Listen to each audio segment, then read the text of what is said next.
all, it's Niamh here and welcome to my art journaling channel. Today we're going to be playing around with scribble sticks to create a face in your journal.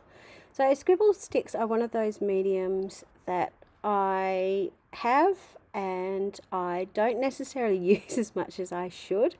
I'm always pleasantly surprised when I break them out and go, oh yeah, I should use these more often, but they do sort of sit in the sidelines just a little bit as I am working. So I'm working towards trying to use them in different ways.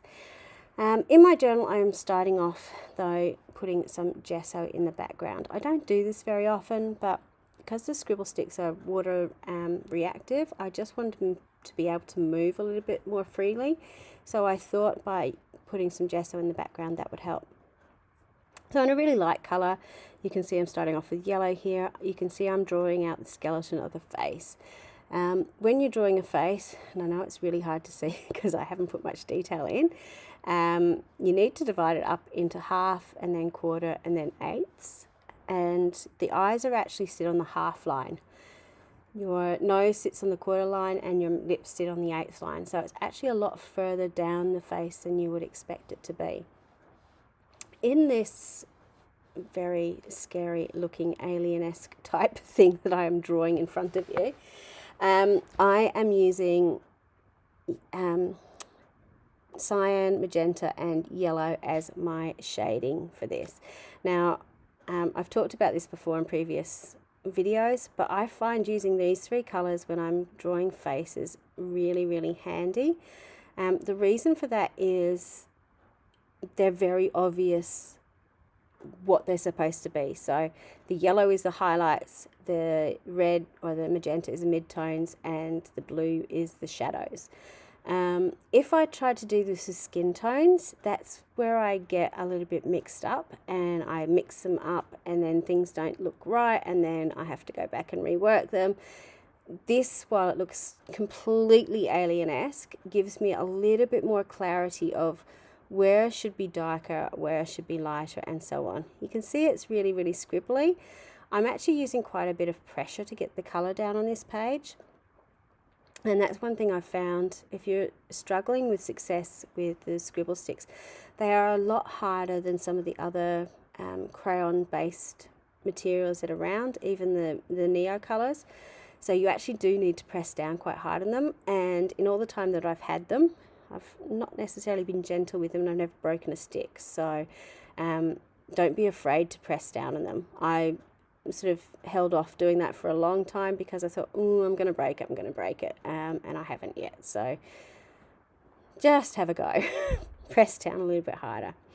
So you can sort of see now as I'm going through and I'm starting to put a little bit more detail in, and then I tried to put some hair on. It kind of worked, sort of. I took some inspiration from Dina Wakley's packaging with the hair and the shape of it, because hair is not my forte. I really struggle with it. But practice makes progress, as I always say. So the more you do it, the more you can have a go at it. You can see though it's a lot of layering up of different colours. I'm going through with the base colour, then I put in some greens, I've put in some yellows, I've put in some blacks. It's all about sort of just using what you have got and going crazy with it. Once I'd finished the piece as much as possible, it is very scrappy, but that's kind of how I wanted it. I'm then going in and painting in the background, I suppose, with the crayon.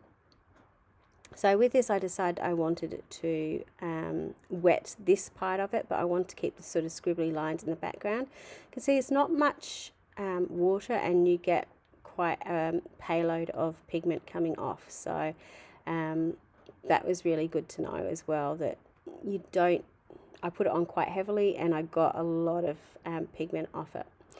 Once I've sort of dried it off, I'm going in and doing a few more highlights, and then I decided I wanted to put a quote around my image just to, you know, frame it a little bit on my page. I'm with the eyes, I'm very good at making them stare straight ahead. I do need to vary that up a little bit because I've just got these people sort of staring at me and they never look particularly happy. But again, I'm very much in the beginning of my drawing faces journey. So I would encourage those of you who say you can't do it, have a go. It can only get better.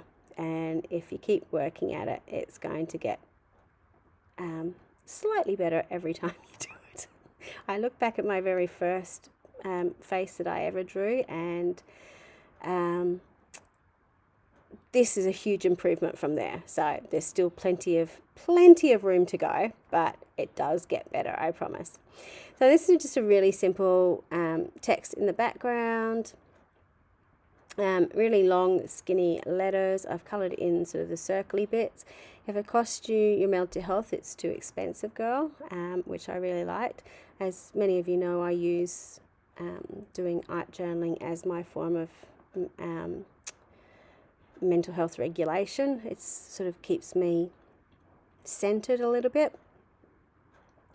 So for me, doing this, you know, people complain about, oh, you've got so many art supplies, oh, you've got so much, blah, blah, blah, blah, blah.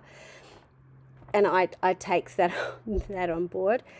But how expensive is my mental health therapy, really? So if I can do that and get joy out of it, I'm going to take that. So this is the finished piece. You can see really scribbly, lots of layering. By using those three primary-ish colours, you can see you get the blending and the shading as it goes along. And it's just practice. Keep practicing, and it can only get better.